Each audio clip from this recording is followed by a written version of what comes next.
السلام علیکم ورحمۃ اللہ وبرکاتہ۔ وعلیکم السلام ورحمۃ اللہ وبرکاتہ۔ انگریزوں کے نئے سال پہ مسلمان خوشیاں منا رہے ہیں، پارٹی کر رہے ہیں اور اپنے آپ میں مگن ہے کہ ہم تو ایک نئے سال کو پا لیے ہیں۔ حالانکہ یہ نیا سال مسلمانوں کا نیا سال نہیں ہے بلکہ انگریزوں کا نیا سال ہے۔ یہ ہندوستان کے ہندوؤں کا سال نہیں ہے بلکہ انگریزوں کا نیا سال ہے۔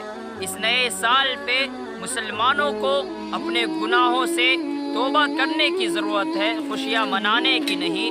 کسی نے کیا خوب کہا ہے، ایک اینٹ اور گر گئی دیوار حیات سے، ایک اینٹ اور گر گئی دیوار حیات سے، نادان کہہ رہے ہیں نیا سال مبارک ہو۔